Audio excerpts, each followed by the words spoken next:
If you know me, then you know that I like to analyze literally every little detail and nuance in the gameplay of the Sonic series. Part of this process involves slowing down and appreciating the scenery, trying to get a closer look when, bam, you're stopped right in your tracks because of one major issue. You can't control the camera in Sonic games. Now, the more mechanically inclined of you will immediately think to yourselves, yes you can, what's this guy talking about? And I would agree because yes, some Sonic games have camera control, but as time has passed by, this has become less and less common. Not to mention, the Sonic games that do let you control the camera often have a really strange system instead of the traditional camera system you'd expect. In this video, I'll be going through and analyzing the camera system of every Sonic game and try to understand why they eventually stopped letting you move it wherever you want. So without further ado, let's start off with the first batch of games we'll be looking at today: Sonic Adventure 1, Sonic Adventure 2, and Sonic Heroes. The adventure style of games were the first truly 3D games in the series, and with this came the first iteration of camera control. As with many early 3D games, the way they went about implementing this feature was rather obtuse. From a modern perspective, you would expect the camera's point of view to stay the same, with only the direction changing, but that's not quite the case here. The moment you move the right analog stick, the camera will pull closer to Sonic and give you a much closer and wider view of your surroundings. From there, you can move it around mostly normally until you start moving and it pulls back again. While this is pretty strange, I think it's kind of neat because it lets you get a sense of how the character sees the world, not to mention being able to see the environmental details up close. Another way you can move the camera is by using the left and right triggers to move it in a more traditional way. Unlike the up-close method, this one just kinda sucks because the movement speed is really slow and it zooms out a bit when you initially activate it, which is kind of disorienting and prevents you from using it while on the move. Though that only applies to SA1 as it's much faster and easier to get accustomed to in SA2 and Heroes. So overall, the camera control in the adventure games is pretty unique but not really useful because of how you have to really slow down for it to be reliable. Luckily, the auto camera and preset angles work fine for the most part, which makes camera control unnecessary but really nice to have for people who want to slow down and smell the flowers.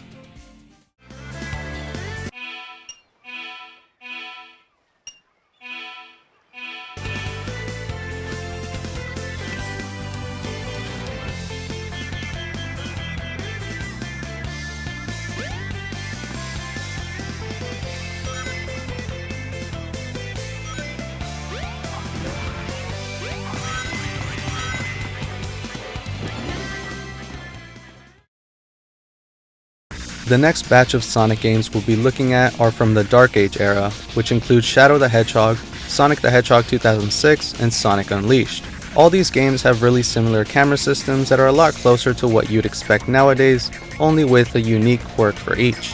First off is Shadow the Hedgehog. Because it used Sonic Heroes as a framework, its camera has quite a few similarities to it. However, instead of acting like your typical adventure camera system, it feels like a blend of both that and a modern interpretation.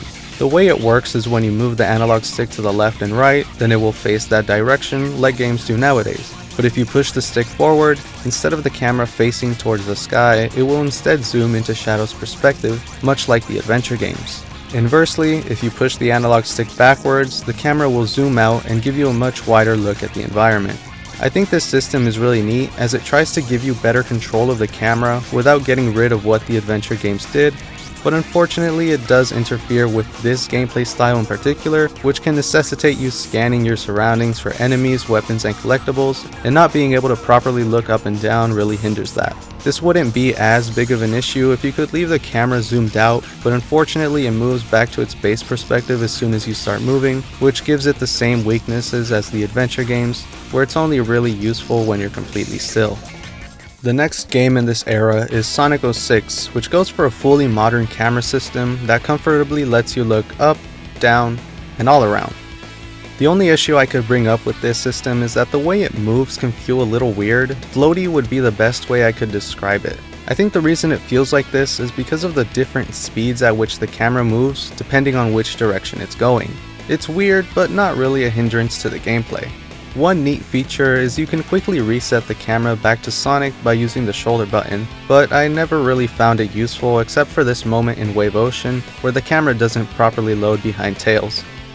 Unfortunately, Sonic Unleashed is when things start to get a lot more restrictive when it comes to how much camera control the player has. When given full camera movement, such as in the hub worlds, it feels like a fully refined version of the system in Sonic 06. No floaty movement here. The weirdness starts in the actual levels, which for this video I will only be focusing on the day stages.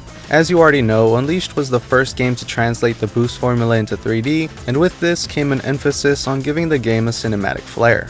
Every game since Adventure has had its fair share of cinematic camera angles that take away control from the player to show you doing something cool, but the boost gameplay took it to the next level, with not only the amount of them increasing, but introducing fixed camera angles in normal gameplay that mostly take away control. I say mostly because one of the weirdest but most interesting aspects of the camera system in Unleashed is how even when you're in a restricted section, you can move it around just a bit. Even the way it moves is weird, with it wobbling back to the center whenever you let go of the analog stick. One of the coolest things about this is that it even works in 2D, so you can get a rather interesting look at the layout. Of course, even with the increased restrictions, there are still a lot of areas mid-level where you can freely move the camera, but with the way these stages are designed, it's not uncommon for it to get stuck.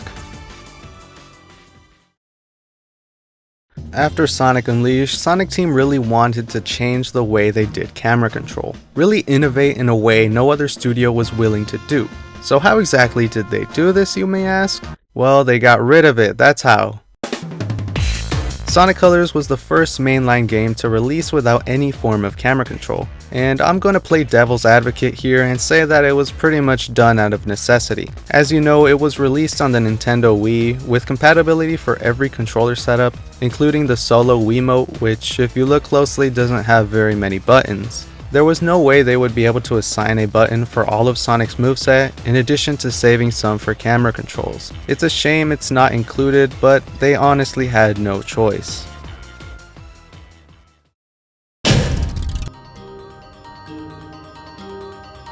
As you can imagine, developing boost stages is a very time-consuming and difficult process due to how massive they need to be for Sonic to run through.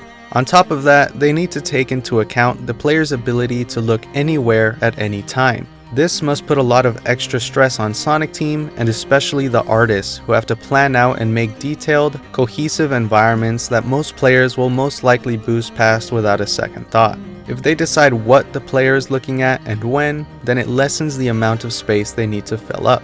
I take it that after seeing how much time and effort they were able to save without compromising on quality with Sonic Colors, they decided to keep doing it in Generations and Forces. Now, I purposely excluded Sonic Lost World, Frontiers and Shadow Generations because those games are all quite unique cases.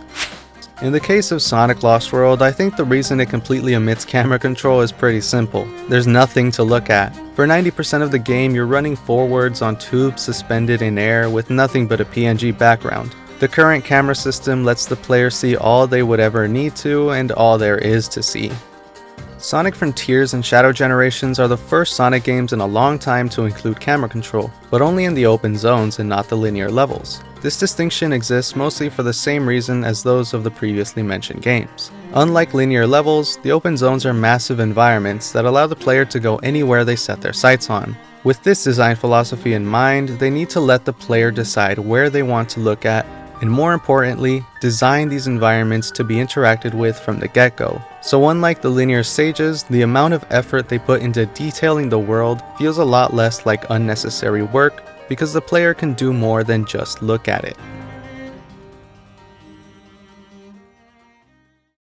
So in summary, Sonic games not having camera control is just so Sonic Team doesn't have to work themselves to death designing things that almost no one will see. Personally, I think it sucks not having camera control because I like to slow down and analyze everything, but if not having it means a more efficient development cycle for Sonic Team, who are already tasked with doing one of the hardest things ever, making a Sonic level, then I'm fine with it. But what do you guys think? Would you like to have camera control more often even if it means a bigger workload for Sonic Team, or do you think it's just an unnecessary addition? Let me know down below, but without further ado, I'll see you guys next time.